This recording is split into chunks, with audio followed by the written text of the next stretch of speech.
Hi folks, I'm Alan Watt and this is Cutting Through the Matrix on October the 18th, 2015. I stated years ago that if you really want truth, an easy thing to say, isn't it? I want truth. But if you want truth, it's like jumping out of an aircraft at a very high height and jump out without a parachute and free fall, because getting truth in any age is bad enough. Never mind today, where you have total information network systems, massive propaganda systems, and all media on board with it all, of course, depending on which country you happen to be living in at the time. So we're living in incredible networks of deception, which are authorized by the state. And then you have the other ones, which are still authorized by the state. They pretend to come from another level, basically. Because remember, the whole idea of this world order, as it's called, and everyone's used the darn term. It's not crazy at all to use it, because it's always been used down through history in mainstream history books in universities, depending on the era you live in, because there's different kinds of balances of power, as you call it, which creates the world order for that particular age. And we've had many, many quotes given to us in the 20th century into the 21st century to do with world order. There's only one side at the very top that controls the two supposedly opposing forces. There's no doubt about that in my mind. That's one thing that I have concluded. But as I say, it's a difficult thing getting truth from any side, any authorized side, because they're all tainted to an extent. We are tainted. Our logic is tainted with our indoctrinations.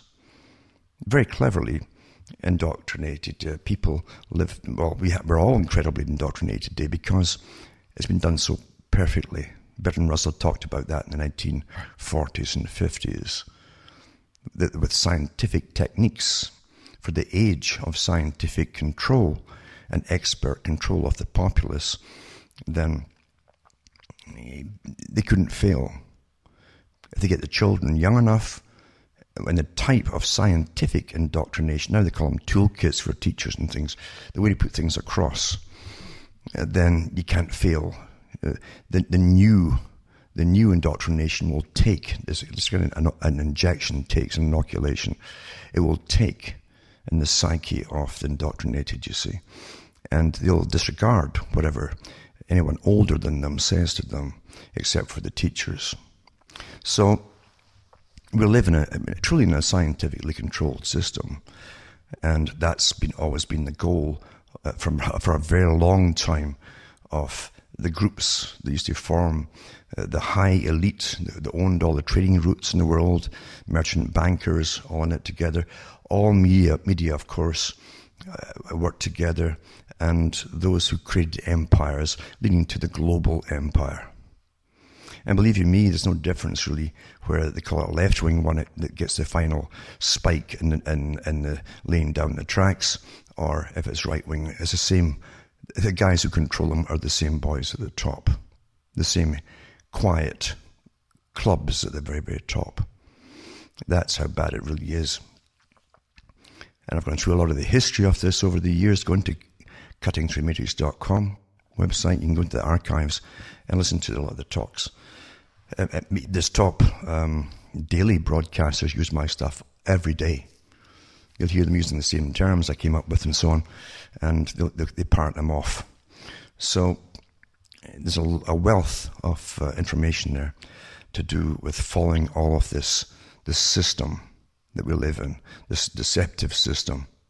Now remember, too, that with your indoctrination, you are already geared towards accepting certain types of propaganda, mainly from your own countries.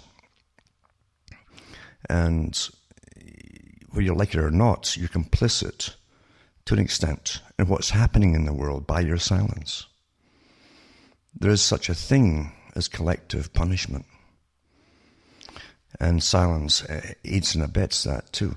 Everyone votes, or those who do vote, I should say, not everyone votes, but those who do vote are well aware deep within themselves, that nothing ever changes for the better for themselves. Special interest groups are different. They're all funded at the top and by your own government and by the private foundations that have more say in the world than in any government that I know of. Because they're really owned by the corporations, you see. So we live in a very deceptive system. And as I say, you find the right-wing propaganda pieces, the left-wing propaganda pieces, and you have to sift through it all. But you must never forget who you've learned in your own lifetime. And what do you expect to see? For instance, Canada is up for its election shortly, and you've got different candidates running. And I think it's the National Democratic Party that's a bit left of Karl Marx, who are out for change. Remember the slogan that was given by Obama? That change is good. Remember, this is a century of change. Those in academia are well aware of it, that for the 21st century, the whole world agenda was to be implemented and obtained by the end of it. But all through it, too, there's been massive changes all through the 21st century for globalism. So they're quite aware in universities at the top what it's all about and their particular role in making it all happen. So you have the NDP with change, and then you have the Liberal Party with the son of Pierre Trudeau running for the Liberals in Canada. And remember, Pierre Trudeau himself started off as a communist. He worked for Comintern. He was the head for Canada. And in 1952, he led the delegation for Canada to Russia for the Young Comintern Association. He became Prime Minister of Canada. And Canada went pretty well down the hill from then. But he helped to create the massive debt in the process. And that was part of the agenda, too, on behalf of the elite. As I say, there's only one elite that runs the world. And they use the dialectical process. Because once countries get into debt, then your country is no longer its master. And they have to go cap in hand, often to foreigners, and ask them for handouts and cash and all the rest of it. And then you bring in the international boys that are set up by one group again, such as the International Monetary Fund, the World Bank, the Bank for International Settlements, and it just goes on from there. When you have to go cap in hand to these organizations, you no longer run the country yourselves.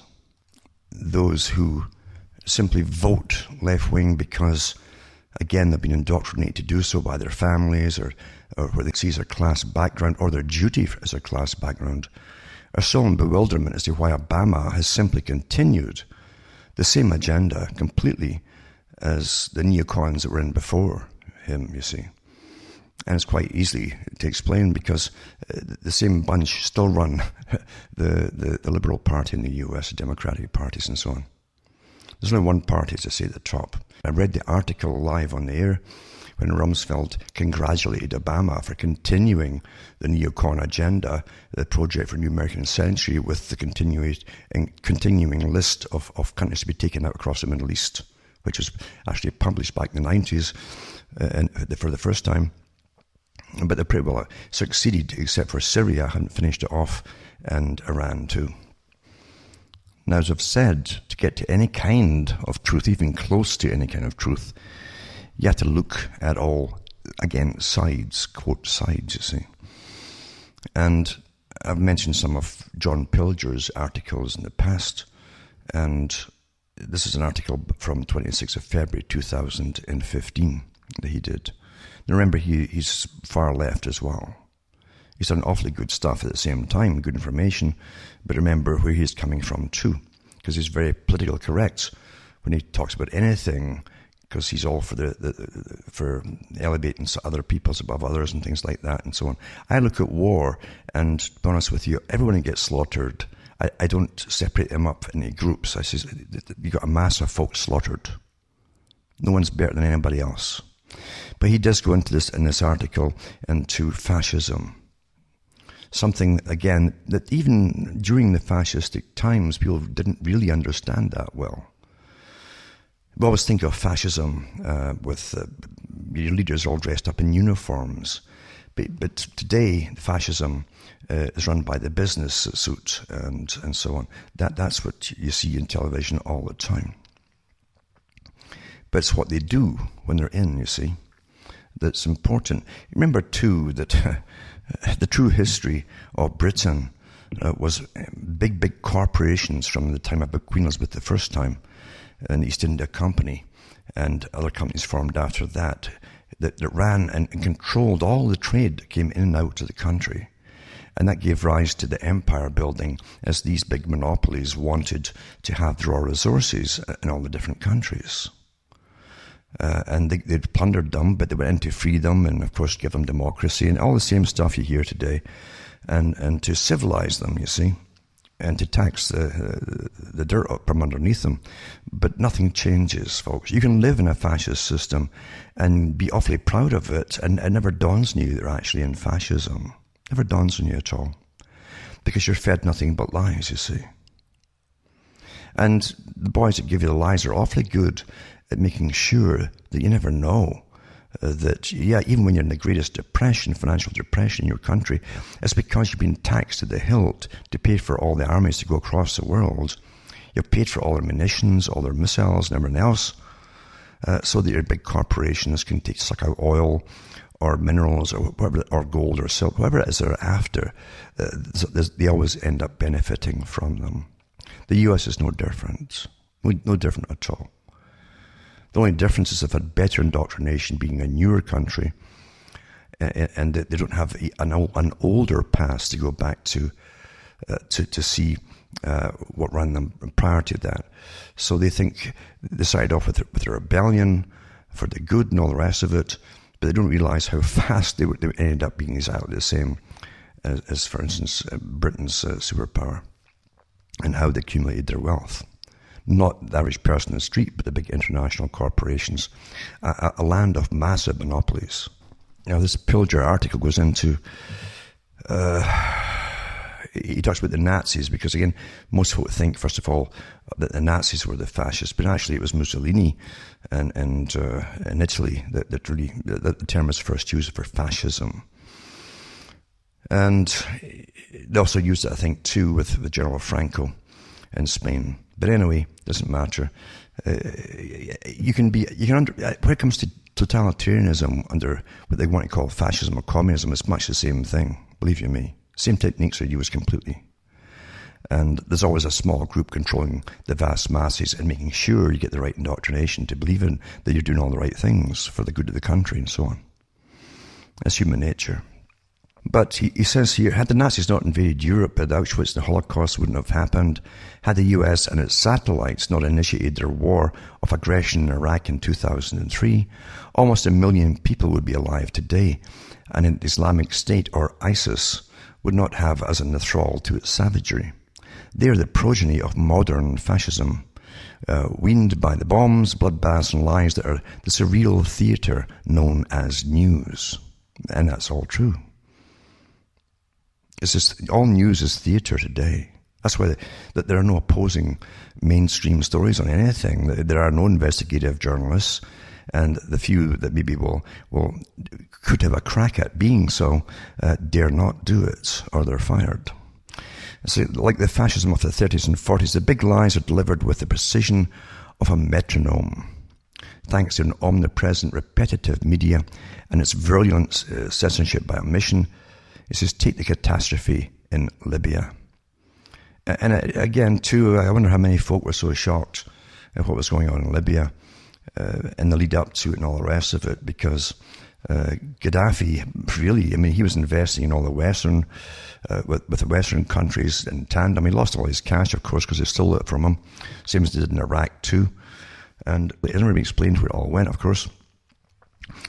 But that's another story. But it says here, in 2011, NATO launched 9,700 strike sorties, that's with aircraft, against Libya. 9,700. Of which more than a third were aimed at civilian targets. Where's the cries of Holocaust there? Isn't it? We've got to start using this all the time, but it doesn't matter who's getting slaughtered. It says uranium warheads were used. The cities of Misurata and Sirte were carpet bombed. The Red Cross identified mass graves and UNICEF reported that most of the children killed were under the age of 10. And they had everybody in the West again cheering it on. So there was some equal kind of battle raging somewhere. But what a farce. It says that the public sodomizing of the Libyan President Muammar Gaddafi with a so-called rebel bayonet was greeted by the then US Secretary of State Hillary Clinton with the words, "We came, we saw, he died," and they all laughed, of course. And just to stop for a second here, I've said here that you better understand who's in charge of you. The kind of psychopaths that are in charge of you. And I said years ago, when I knew the agenda was going to kick off in 2001, I said on the air that, I said, you'll never find truth again. You just won't find it. But I also said, too, that if you unleash this big military-industrial complex eating machine across the world, it will come right round eventually when there's nothing left to eat, and it'll eat up its own at home. And that's happening now. Anyway, says his murder, like the destruction of his country, was justified with a familiar big lie. He was planning a supposed genocide against his own people. We knew that if we waited one more day, said President Obama, Benghazi, a city the size of Charlotte, could suffer a massacre that would have reverberated across the region and stained the conscience of the world. Again, absolute lies. This was the fabrication of Islamist militias facing defeat by Libyan government forces. They told Reuters there would be a real bloodbath, a massacre like we saw in Rwanda. Reported on March the 14th, 2011, the lie provided the first spark for NATO's inferno, described by David Cameron as a humanitarian intervention. Now remember, these guys are really lying their teeth off because they know exactly that this was an agenda going way back at least to the 90s. Every country that was on the New American Centuries list has been under attack, or it's completely destroyed already. And once they make their little list up to destroy, they don't change it. It says, secretly supplied and trained by Britain's Special Air Service, many of the rebels, quotation marks, would become ISIS, whose latest video offering shows the beheading of 21 Coptic Christian workers seized in Sirte, the city destroyed on their behalf by NATO bombers. And it says, for Obama, David Cameron, and then French President Nicolas Sarkozy, Gaddafi's true crime was Libya's economic independence, and by it really was. It really was. You can't have that. He didn't have to go cap in hand to any IMF or World Bank and be under their dictates, you see. He says, and his declared intention to stop selling Africa's greatest oil reserves in US dollars. The petrodollar is a pillar of American imperial power. Gaddafi audaciously planned to underwrite a common African currency backed by gold, establish an all-Africa bank, and promote economic union amongst poor countries with prized resources. Where or not this would have happened, the very notion was intolerable to the US as it prepared to enter Africa and bribe African governments with military so-called partnerships. Following NATO's attack under cover of a Security Council resolution, Obama wrote to Garike Chengu, confiscated $30 billion from Libya's central bank, which Gaddafi had earmarked for the establishment of an African central bank and the African gold-backed dinar currency. The humanitarian war against Libya drew on a model close to Western liberal hearts, especially in the media. In 1999, Bill Clinton and Tony Blair sent NATO to bomb Serbia because they lied the Serbs were committing genocide against ethnic Albanians in the secessionist province of Kosovo. David Sheffer, US Ambassador-at-Large for War Crimes, claimed that as many as 225,000 ethnic Albanian men aged between 14 and 59 might have been murdered. That was the big lie, you see. Both Clinton and Blair evoked the Holocaust and the spirit of the Second World War.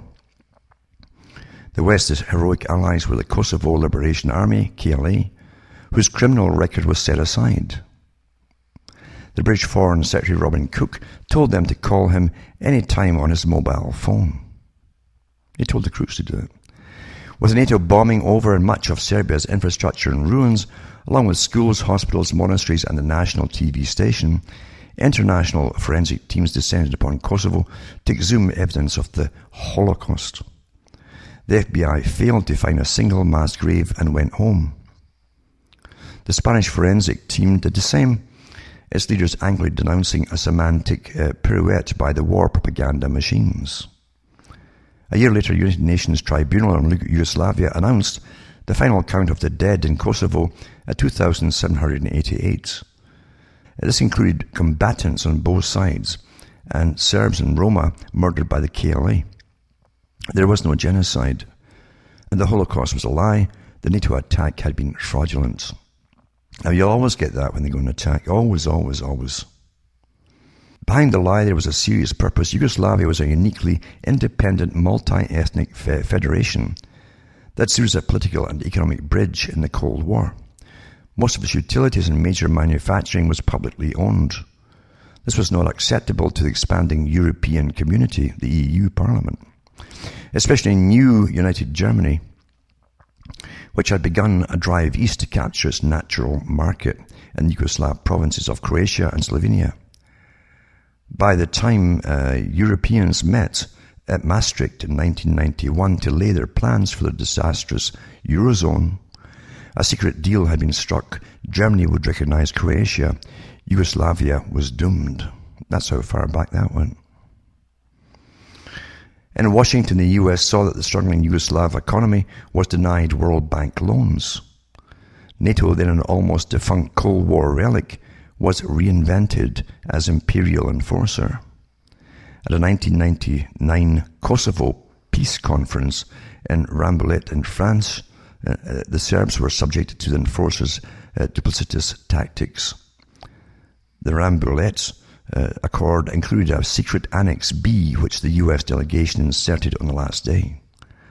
This demanded the military occupation of the whole of Yugoslavia, a country with bitter memories of the Nazi occupation, with the implementation of a free market economy, quotation marks, and the privatization of all government assets. Now, publicly owned, this generally means belongs to the people. They want to privatize them all. The whole world's getting privatized, as you well know. No sovereign state could sign this. Punishment followed swiftly. NATO bombs fell on a defenseless country. It was a precursor to the catastrophes in Afghanistan and Iraq, Syria, Libya, and Ukraine. Since 1945, more than a third of the membership of the United Nations, 69 countries, have suffered some or all of the following at the hands of America's modern fascism. They've been invaded, their governments overthrown, their popular movements suppressed, their elections subverted, their people bombed, and their economies stripped of all protection. Their societies subjected to a crippling siege known as sanctions. The British historian Mark Curtis estimates the death toll in the millions. In every case, a big lie was deployed to get it all started. That's what he means. And he says, here's another bit of propaganda. It says, tonight, for the first time since 9/11, our combat mission in Afghanistan is over.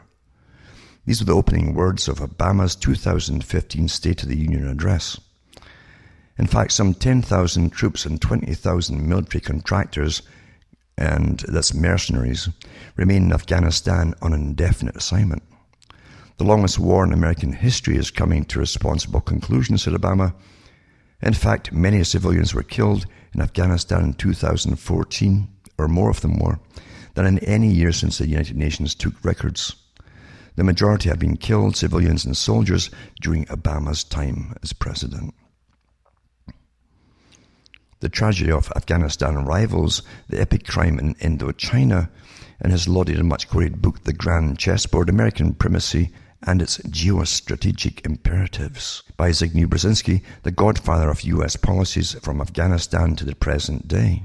That was the whole new American century idea. I remember I've put up links before where you'll see a younger Brzezinski back in the 70s over in Afghanistan, talking to the jihadists and telling them we're going to have a holy war against the Russians at that time. That's what kicked off the whole idea of the system that became Al-Qaeda, which is an American asset, you see. And that's why they still fund them to this day under the different guises. Anyway, it writes that Afghanistan, if America is to control Eurasia and dominate the world, it cannot sustain a popular democracy. That's very interesting, isn't it? If America is to control Eurasia and dominate the world,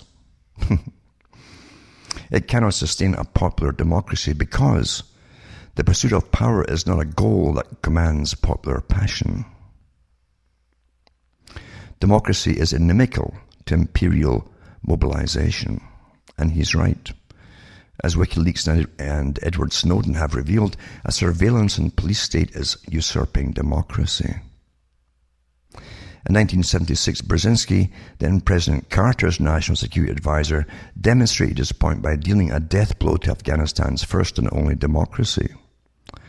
Who knows this vital history? It's all been kind of wiped out, hasn't it?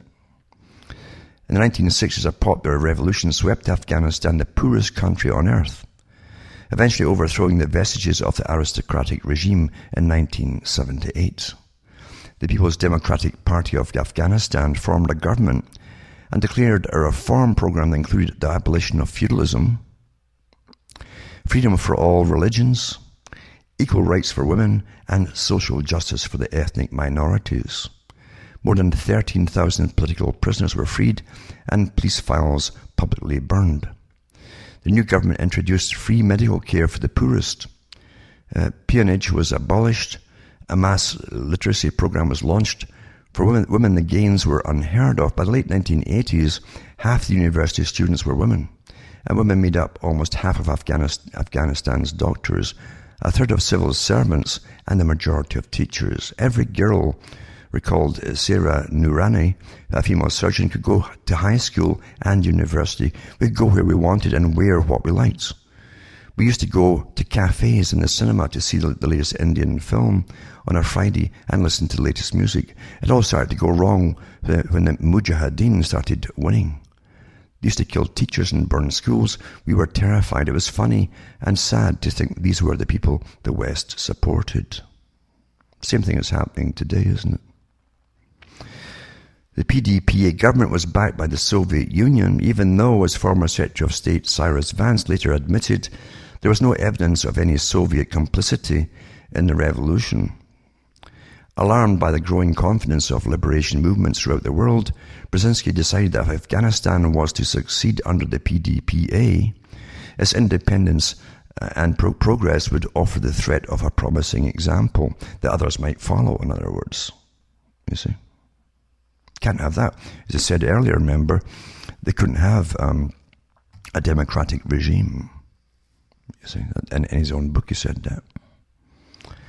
On July the 3rd, 1979, the White House secretly authorized support for tribal fundamentalist groups known as the Mujahideen, a program that grew to over $500 million a year in U.S. arms and other assistance.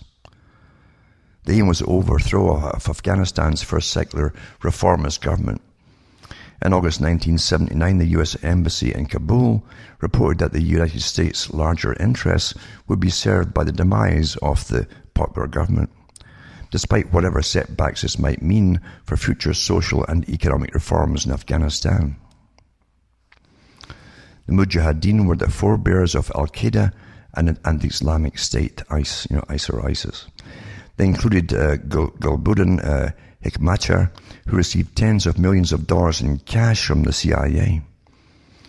Hekmatyar's specialty was trafficking in opium and throwing acid in the faces of women who refused to wear the veil. Invited to London, he was lauded by Prime Minister Margaret Thatcher as a freedom fighter. Such fanatics might have remained in their tribal world had Brzezinski not launched an international movement to promote Islamic fundamentalism in Central Asia, and so undermine secular political liberation and destabilize the Soviet Union, creating, as he wrote in his autobiography, a few stirred-up Muslims. He says, his grand plan coincided with the ambitions of the Pakistani dictator General Zia al-Haq to dominate the region. In 1986, the CIA and Pakistani's intelligence agency, the ISI, began to recruit people from around the world to join the Afghan jihad. The Saudi multimillionaire Osama bin Laden was one of them. Operatives who would eventually join the Taliban and Al-Qaeda were recruited at an Islamic college in Brooklyn, in the US, and given paramilitary training at a CIA camp in Virginia.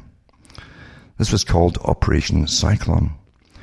Its success was celebrated in 1996 when the last PDPA president of Afghanistan, Mohammad Najibullah, who'd gone before the United Nations General Assembly to plead for help, was hanged from a streetlight by the Taliban. The blowback of Operation Cyclone and its so-called few stirred-up Muslims was September 11th, 2001. Operation Cyclone became the War on Terror, in which countless men, women and children would lose their lives across the Muslim world, from Afghanistan to Iraq, Yemen, Somalia and Syria. The enforcer's message was and remains, you are with us or against us. The common thread in fascism, past and present, is mass murder. The American invasion of Vietnam had its free fire zones, body counts and collateral damage. In the province of Quang Nha, where I reported from, many thousands of civilians, called gooks of course, were murdered by the US. Yet only one massacre at My Lai is remembered. In Laos and Cambodia, the greatest aerial bombardment in history produced an epoch of terror marked today by the spectacle of joined-up bombs and the craters from the air. Bomb craters resemble monstrous necklaces. The bombing gave Cambodia its own ISIS, led by Pol Pot. And this article is really long, and I'm going to put it up tonight for those who want to. But remember, too, he's left-wing as well, and he misses a lot of things out, too. As I say, everyone's logic is tainted by their indoctrination to an extent. Whereas I look across the board, and I make no exceptions, really. I see the same thing happening everywhere, no matter what countries are elevated and which ones are not. If they're doing the same darn things, then they're just as guilty. So I'll put this up tonight now, and we'll go on to this article, because 1 hour is not very much time, is it at all? By the way, I'm really busy getting all the work done for winter. It's already here, winter. I've been living with quite a few nights now for the last week or so in sub-zero temperatures. It was snowing a bit today, and it's because of global warming, you know, and it's going to be a nasty, nasty, nasty winter. I mean, I was putting the heat on in the beginning of June. So I had a couple of weeks in June where I didn't need it. Then July and August and September, and so that was it. Now you're back into using. Can you imagine when we're all paying our carbon taxes and our fuel taxes and our energy taxes, and you're living in a country like this? That's going to cause mass exodus, basically, as folk are forced to move. That's all planned as well. Now, this article is called The Impulsiveness of U.S. Power. It's by Paul Craig Roberts. And again, like most folk who've been indoctrinated to or even worked with government, they all have their flaws as well and indoctrinations. But he says an awful lot of good truth here, you know, or closer truth, put it that way. He says Washington's impulsive use of power is a danger to America and the world. Arrogant Washington politicians and crazed neoconservatives are screaming that the U.S. must shoot down Russian aircraft that are operating against the U.S.-supplied forces that have brought death and destruction to Syria, unleashing millions of refugees in Europe in Washington's effort to overthrow the Syrian government. And this shows you too. I mean, he says, listen to this, even my former CSIS colleague, Zbigniew Brzezinski, normally a sensible, sometimes misguided person, as he relieves a trilateralist CFR boy top way top. These are the guys that run this whole global agenda.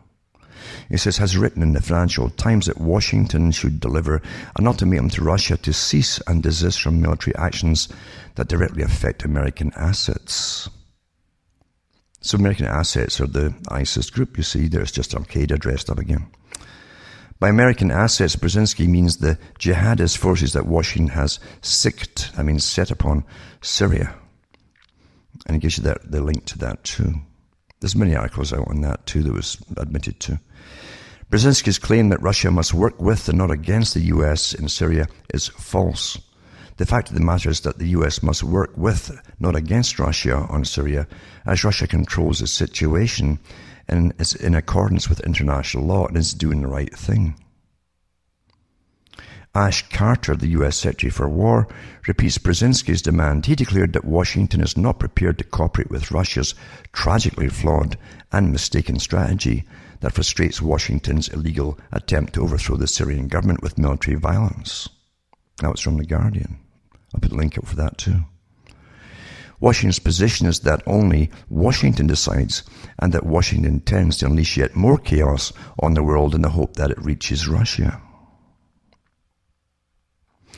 So I guess no one in hubristic and arrogant Washington was listening when Putin said in his UN speech on September the 28th, "We can no longer tolerate the state of affairs in the world.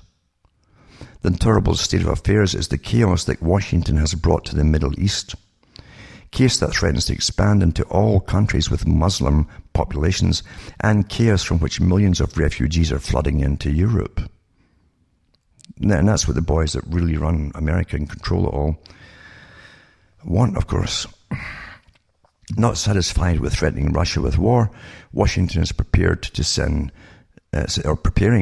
US Navy ships inside the 12 nautical mile territorial limit of islands created by China's land reclamation projects. The Navy Times reports that 3 Pentagon officials have said on background that approval of the mission is imminent. So here we have the US government gratuitously and provocatively threatening 2 nuclear powers. The Washington warmongers try to pretend that land reclamation is an act of regional aggression, and that Washington is just upholding international law by protecting freedom of navigation.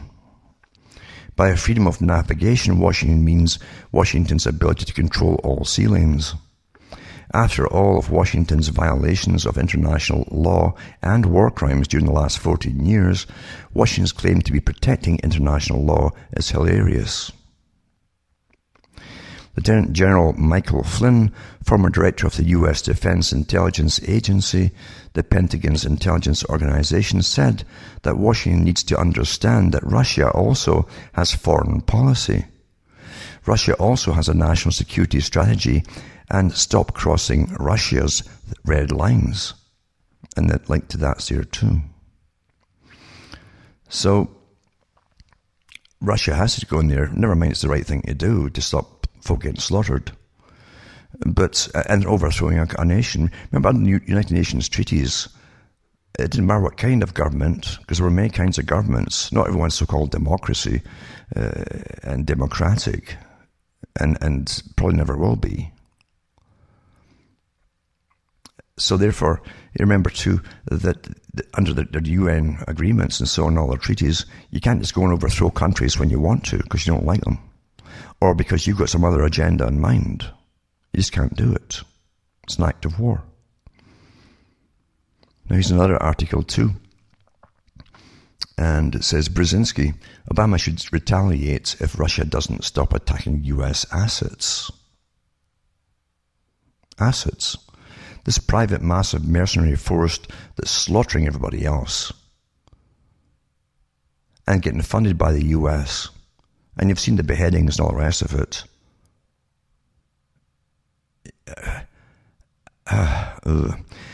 As this is says here, the United States should threaten to retaliate if Russia doesn't stop attacking US assets in Syria.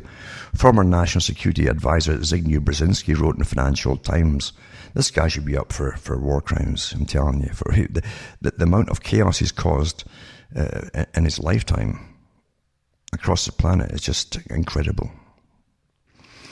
Anyway, this is what Brzezinski wrote in the Financial Times op-ed published Sunday, urging strategic boldness with American credibility in the Middle East and the region itself at stake.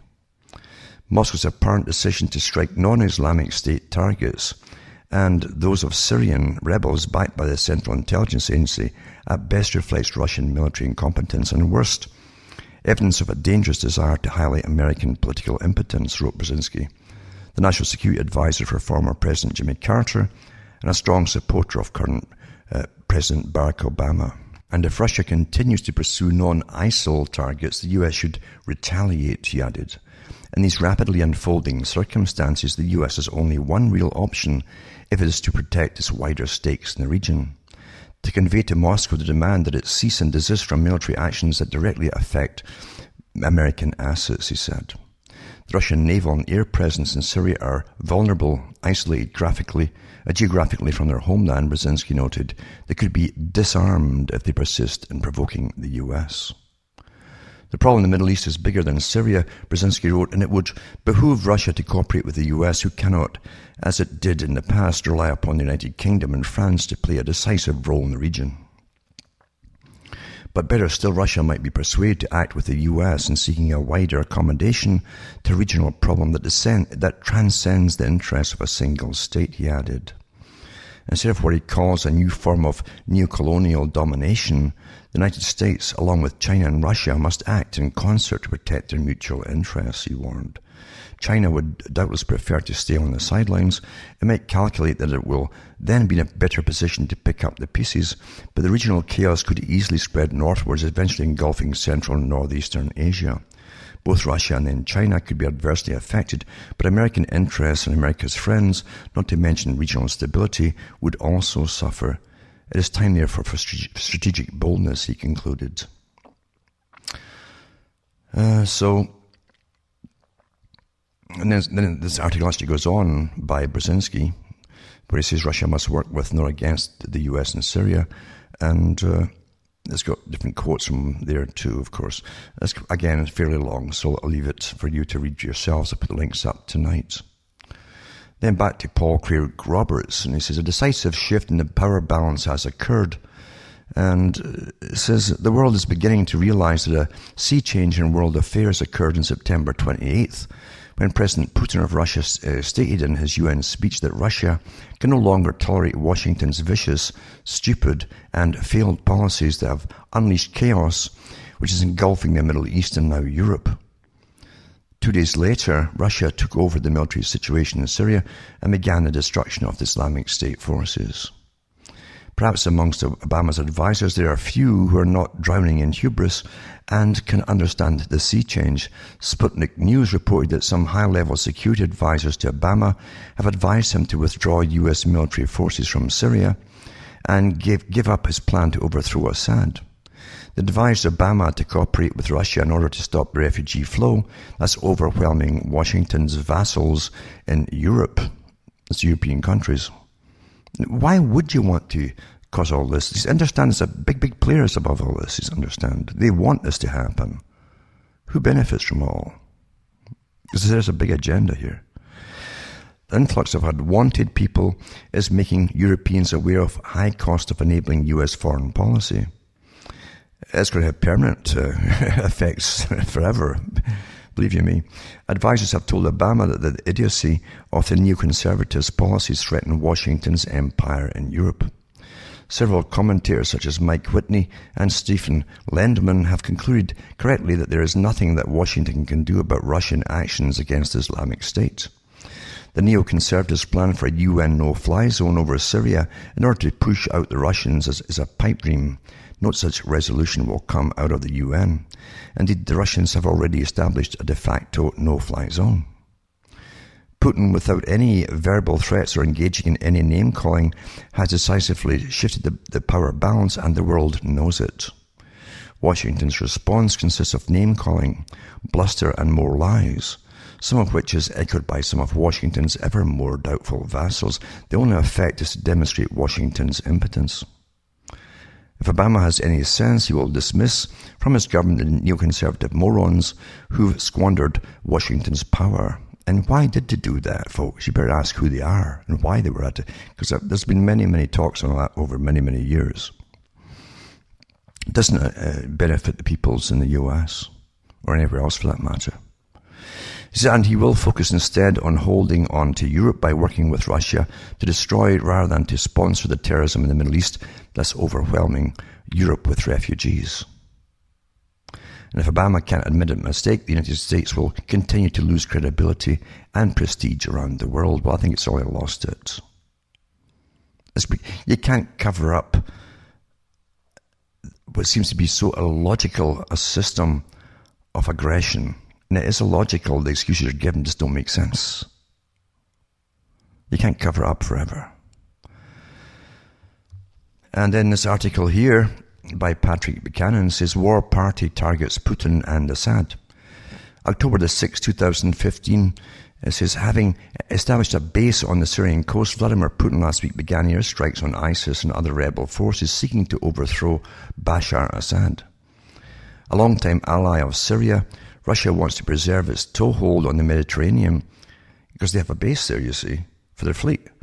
It said, help Assad repel the threat and keep the Islamic terrorists out of Damascus. Russia is also fearful that the fall of Assad would free up the Chechen terrorists in Syria to return to Russia, but obviously they'd start fighting there again. In intervening to save Assad, Putin is doing exactly what we are doing to save our imperiled allies in Baghdad and Kabul.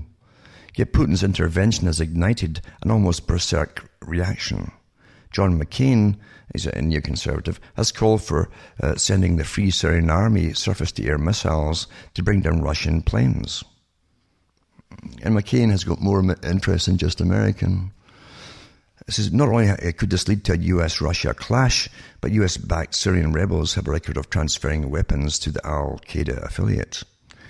The end result of McCain's initiative sending stingers to Syria could be airliners blown out of the sky across the Middle East. Hillary Clinton and they bring them back home as well and start using them in the US. I mean, that's what's going to happen. Hillary Clinton wants the US to create a no-fly zone, and Friday's Wall Street Journal endorsed the idea. And it says, US-Russia dogfights over Syria are just fine with the Journal, the newspaper The Journal. Saturday's Washington Post seconded the motion, admonishing Obama carve out safe zones, destroy the helicopter fleet Mr. Assad uses for his war crimes. He's trying to save the country. Has the War Party thought this through? Establishing a no-fly zone over Syria, which means shooting down the Syrian fighter bombers and helicopters, is an act of war. But when did Congress authorize the president to go to war with Syria? And that's true. When did that happen? When last Obama requested such authority in 2013, when chemical weapons were used, the American people rose as one to say no to US intervention. Congress backed away without even voting. And by the way, they found that the chemical weapons were used by the so-called rebels. Who supplied them, eh? Unprovoked airstrikes on Syrian government forces would represent an unauthorized and unconstitutional American war. Does the party of the Constitution no longer care about the Constitution? Well, that's pretty evident, so that answers itself. Is the Republican Congress really willing to give Barack Obama a blank check to take us to war with Syria, should he choose to do so?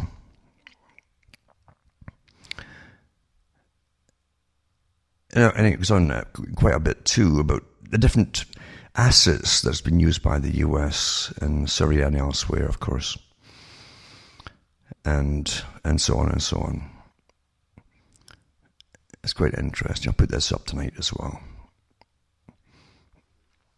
And in this article too, Vladimir Putin spoke about the goals of the Russian operation in Syria as well about their relations with US counterparts. This is an interview with Sunday night shown on TV channel. Putin commented on the recent terrorist attack in Turkey, calling it a blatant terrorist attack. The Russian president urged all countries to fight terrorism together. And it's obvious. I mean, the US, if they really want to stop terrorism, would have stopped it long ago. They're using the ones that are creating terrorism across the Middle East are the so-called assets, they're trained forces that are supplied with arms, munitions, and obviously a lot of money. And you get this nonsense too about moderate terrorists, and that's who we're supplied, moderate ones. See, the moderate terrorists are ones that just cut your throat, whereas I guess the radical terrorists just to cut your head off. I suppose that's how they define it. You understand the rubbish we're told to believe, folks? And folk decide to just go along with it all. Complicity, isn't it? Aren't we all guilty? It's complicit when we ignore logic and lies. It truly is. Another article too. Barack Obama Thursday publicly rescinded his previously declared proposal for withdrawing down the US military force occupying Afghanistan and adopted a plan dictated by the Pentagon to keep the remaining 10,000 troops in place, likely beyond the end of his presidency. So, I remember when they went in there too, and I think Britain told them at the time, if you go in there or into Iraq afterwards, you'll be in there for at least 40 years. Now, the US, as the average taxpayer knows, is pretty well broke. It's broke. And these wars cost a fortune. The only ones who are benefiting from it are the big international conglomerates, boys, the big corporations. That's what America is now. People should just admit it. That's what America is. All you hear are the big corporate names every day on the news, from the electronic ones and computer ones and cell phone ones there, and yada yada yada, to the latest fighter planes that cost billions of dollars each, the stealth bombers.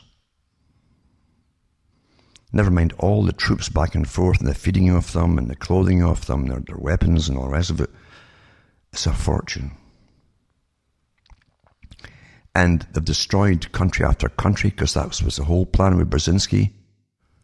Years ago, Brzezinski and then Kissinger said the same thing. If it's up to them, they would destroy those countries so they could never get back on their feet as national countries. They would have the factions fighting each other forever. That's what you have in the countries they've gone through. And they've all been looted. And the corporations are in there sucking oil and everything else they can get out of it, as you well know. You all know that. So this article says President Barack Obama rescinded, as previously declared, proposals for drawing down the US military forces. As you're well aware, Obama said in his speech Thursday, addressing himself to the American people, "I do not support the idea of endless war." Remember what I said earlier on, that Rumsfeld, from the previous lot of neoconservatives, congratulated Obama for continuing on the whole agenda. That was in the mainstream papers too. And then this article here goes on to say this, why US fears Putin's success in Syria.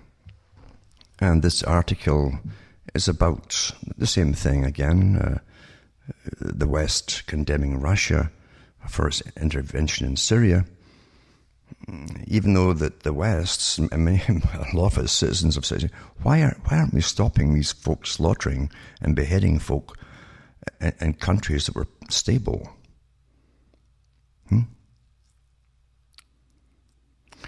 And if you scroll down this article too, it says, this week the European Union foreign ministers amplified American claims that Russian airstrikes are targeting moderate rebels, you see, and called on Moscow to halt its operations unless they're specifically against the Islamic State and other UN-designated terror networks. The credibility of American and European claims about Russian airstrikes is, of course, highly questionable. But the point here is that it's becoming glaringly obvious that Washington and its allies want to make as much trouble for Russia's military intervention in Syria. Why is the West going out of its way to thwart Russia's intervention, to stop the slaughter of a nation? As has been widely documented, the notion of moderate rebels in Syria is something of a fiction peddled by Western governments and their media to provide cover for Western support to foreign mercenaries fighting illegally in Syria to topple the sovereign government. Russia's Sergei Lavrov last week dismissed the supposed moderate Free Syrian Army, much lionized by the West, as a phantom. This view was confirmed this week by Britain's former ambassador to Syria, Peter Ford, who said virtually all the opposition armed groups in Syria are Islamic radicals, either ISIS, as an ISIS state or interchangeable with ISIS. One reason why the West is gagging to see a Russian failure in Syria is simply because Putin's intervention is being so effective in destroying the terror networks, whether they be associated with Islamic State or the plethora of Al-Qaeda-affiliated mercenaries. The latter include brigades from the so-called Free Syrian Army, which share weapons and fighters with the Al-Qaeda franchises of al-Nusra, Ahrar al-Shams, and Jais al-Fatah, amongst others. If we assess the 4-year conflict in Syria as being the result of a Western-backed covert war for regime change, which of course it is, then it follows that the foreign mercenary groups fighting in Syria are Western assets. We know this because the former head of the U.S. Defense Intelligence Agency, Lieutenant General Michael Flynn, has candidly disclosed that the Obama administration made a willful decision to sponsor the extremist groups for the purpose of regime change. Well, so they admit it, and then they go and try and deny it again, you see. And I'll put those links up for these statements as well tonight. So, as I say, it goes on, and we all know what's going on. At least the ones who are really awake, they know what's going on. And I've gone through the whole thing before we even had these wars. Back in the 90s, I went through them. Again, going to cuttingthroughthematrix.com archives. And I went through the whole neocon agenda and the New American Century, published in the 90s with a list of countries that the US was going to take out, and had its allies on board, and one again in the Middle East as well. So it's just ongoing. We live through agendas. I've always said that we live through scripts, basically. The future is scripted. And the big changes, including the financial collapses and so on, are scripted too, way in advance.